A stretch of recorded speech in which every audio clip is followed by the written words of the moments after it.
প্রিয় ত্রিপুরাবাসী, মাননীয় প্রধানমন্ত্রী নরেন্দ্র ভাই মোদীজি আজকে আমাদের এই পবিত্র ভূমিতে এসেছিলেন। উনি যাওয়ার সময় একটা দায়িত্ব দিয়ে গেছেন আমাদেরকে, যে প্রত্যেকের বাড়িতে গিয়ে গিয়ে আমরা নরেন্দ্র ভাই মোদীর প্রণাম সবার কাছে পৌঁছানোর জন্য। আমি সমস্ত ভারতীয় জনতা পার্টি কার্যকর্তা, টিপ্রামথার কার্যকর্তা, আইপিএফটির কার্যকর্তা, সর্বোপরি সমস্ত ত্রিপুরার নজওয়ানদের, মহিলাদেরকে আহ্বান করছি, দেশের যশস্বী প্রধানমন্ত্রী নরেন্দ্র ভাই মোদী আজকে যেটা উনি ত্রিপুরার মাটিতে বলেছেন যে ওনার প্রণাম সবার কাছে পৌঁছানোর জন্য, এটা ত্রিপুরার জন্য বড় উপহার। আজ পর্যন্ত কোনো প্রধানমন্ত্রী ত্রিপুরাবাসীর ঘরে ঘরে গিয়ে ওনার প্রণাম পৌঁছে দেওয়ার জন্য আপিল করবেন, আমার জানা মতে আজ পর্যন্ত কোনো প্রধানমন্ত্রী এই কাজটি করেননি। আমি চিরকৃতজ্ঞ মাননীয় প্রধানমন্ত্রীর প্রতি একজন ত্রিপুরার নাগরিক হিসাবে। আর আমি ভাগ্যবানও যে আমি তখন স্টেজে ছিলাম, আমি তার সাক্ষী হতে পেরেছি। মাননীয় প্রধানমন্ত্রীজি ত্রিপুরার মানুষকে এত ভালোবাসেন, এত সম্মান দেন। আর ওনার মতো একজন বিচক্ষণ রাজনৈতিক ব্যক্তিত্ব, স্টেটসম্যান, উনি ত্রিপুরার জাতি জনজাতি সবার জন্য বলেছেন। উনি বলেননি যে কমিউনিস্টের বাড়িতে যাবে না, উনি বলেননি যে কংগ্রেসের বাড়িতে যাবে না, উনি বলেননি জাতপাত দেখে যাও, উনি বলেছেন ত্রিপুরার সমস্ত বাড়িতে যাও আর গিয়ে নরেন্দ্র ভাই মোদীর তরফ থেকে প্রণাম বলবে।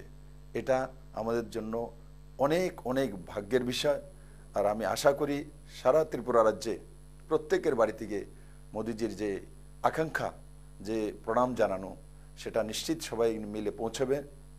আর আগামী 19 তারিখ গণদেবতাদের পরীক্ষা, সেখানে আমাকে প্রার্থী বানানো হয়েছে ভারতীয় জনতা পার্টির পক্ষ থেকে।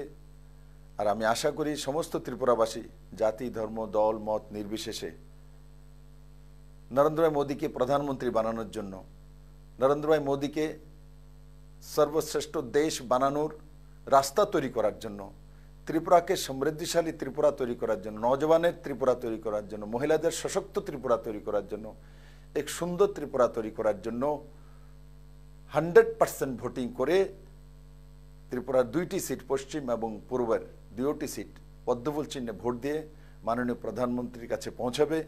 আর আমি তার জন্য সমস্ত ত্রিপুরাবাসীকে, সমস্ত ভারতীয় জনতা পার্টির কার্যকর্তাকে করজোড়ে নিবেদন করছি, বেরিয়ে পড়ুন। ঘরে আর থাকার সময় নেই। এখন আমাদেরকে ত্রিপুরা বানানোর সময়। এই যে 19 তারিখের ভোট হবে, সেটাই সশক্ত ত্রিপুরা বানানোর মন্ত্র। আর এই মন্ত্রে আমরা 100% ভোট করে নরেন্দ্র ভাই মোদীকে ত্রিপুরা থেকে 2টি সিট, 2টি পদ্মফুল আমরা পাঠাবো।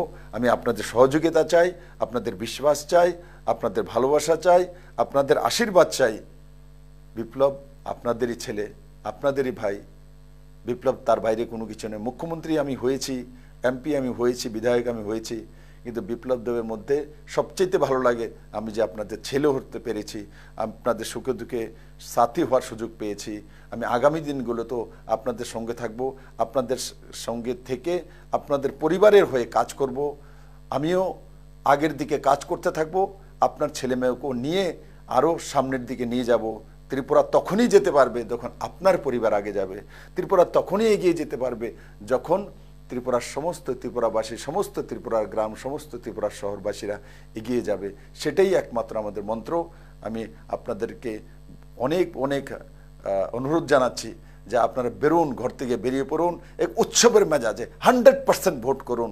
ত্রিপুরাকে রেকর্ড করে দিন, যেভাবে 2018-তে আপনারা রেকর্ড করে আমাকে মুখ্যমন্ত্রী পদে বসিয়ে আশীর্বাদ দিয়েছিলেন, ঠিক এভাবে লোকসভা ইলেকশনও 19 তারিখ আপনারা ঠিক সেইভাবেই ইতিহাস সৃষ্টি করে ত্রিপুরা থেকে পদ্মফুল চিহ্নে আমাকে পাঠান। আপনাদের বিপ্লব আপনাদের জন্য নিশ্চিত কাজ করবে। কারণ কি, কাজ ছাড়া বিপ্লব দেব বসে থাকে না, এটা বিপ্লব দেবের আদত। কারণ আমার জন্ম আপনাদের মধ্যে হয়েছে, আমার জন্ম অন্য কোনো জায়গায় হয়নি, এই মাটিতে হয়েছে, এই ভূমিতে হয়েছে, আপনাদের মধ্যে হয়েছে, ত্রিপুরেশ্বরী মায়ের এই পবিত্র ভূমিতে হয়েছে।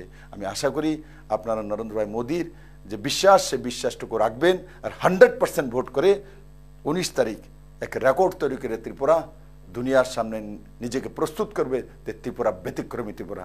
সবাইকে ধন্যবাদ, ভালো থাকবেন, সুস্থ থাকবেন।